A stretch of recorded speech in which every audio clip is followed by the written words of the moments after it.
Hello. Hello. To our very first 3 questions for Law of Attraction women experts who have manifested the relationship that they deserve. And today I have Fran. Say your last name, Fran? Demetrician. Demetrician here. And she's a dear friend of mine. And I'm so excited that you are my first guest. Thank you for being here.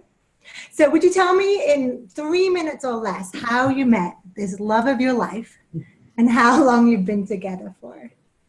3 minutes or less for a really, really, really long story. Okay. Bob and I, I'll do my best. Okay.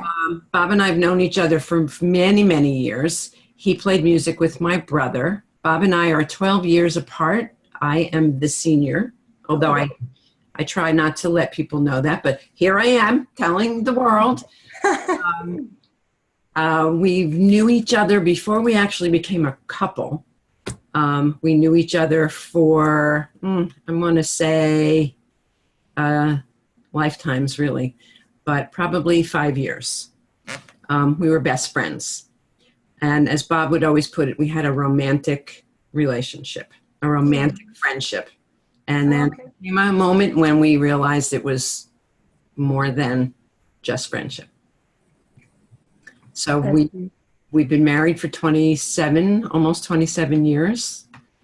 And does that answer your question? That's it. That's the story. Perfect. Okay, so we're going to start with the first question of the 3 questions that I'm going to ask all the lovely ladies that I'm going to do this with. Number 1, what advice would you have given yourself a year before you met your present partner to get yourself ready? That was the question of the 3. That was the most poignant. Okay. And I've thought about it since you offered me the opportunity to think about it. I've thought about it nonstop. Oh, wow. And the best answer I can give, or the best advice, if I were asked advice of that woman, would be everything that's happening to you now is already preparing you. I wouldn't ask her to do anything different.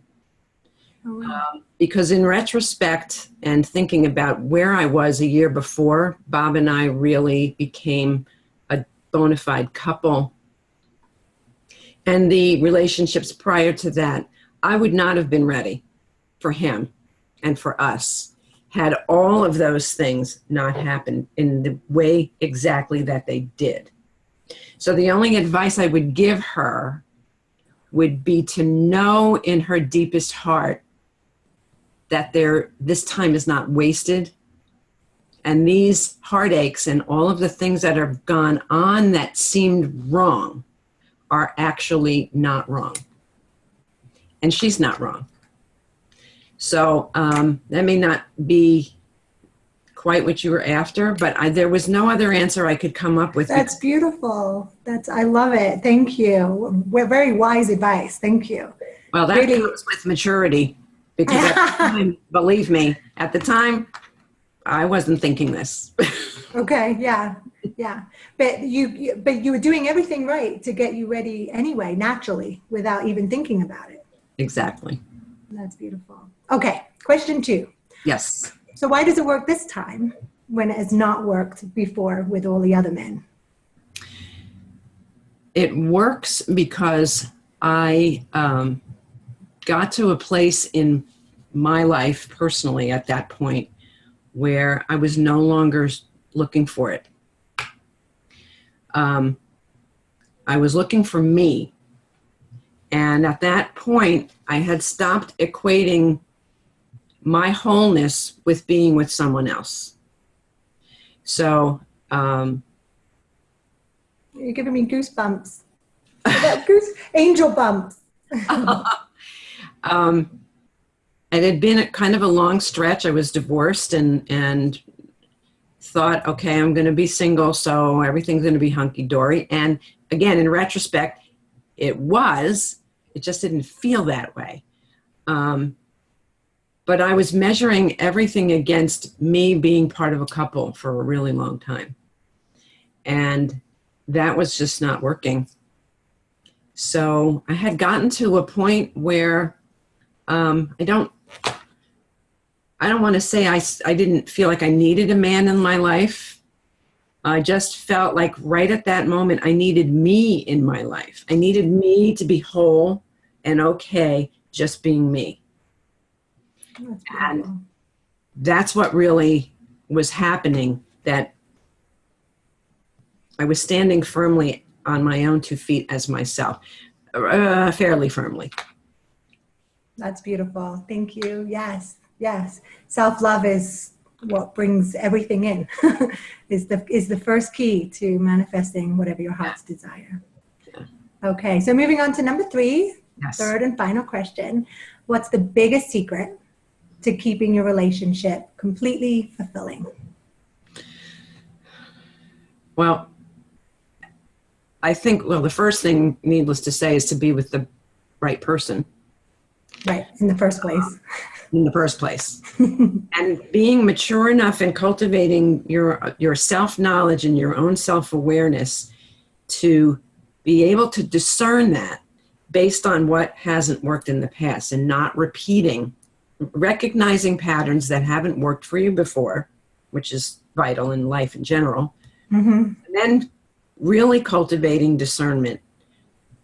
If you see something and your heart's going, boy, this feels familiar, not in a good way, this would be the time to go, maybe not, you may not be right, and move on. So discernment, to me, is one of my favorite buzzwords in life and in my own teaching. Keeping it fulfilling is not just up to me. So creating a real partnership with the person that you're inviting into your life to share your space and your time with and your heart with. The vital thing is friendship. If that's not in place, then all of the other very important elements in making a relationship really, really work, really be solid and exciting, aren't going to happen. Because when you think about your friendships with women, really solid ones, there's trust, there's respect, there's I see you fully. There's this beautiful synergy that's not just coming from you. It's a beautiful back and forth. If you don't have that with your life partner, you got nowhere to go.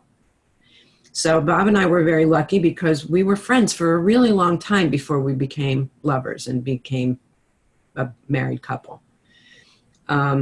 He's my best friend. There's probably nothing, and I mean nothing, that I can't trust him with, even the ugly stuff.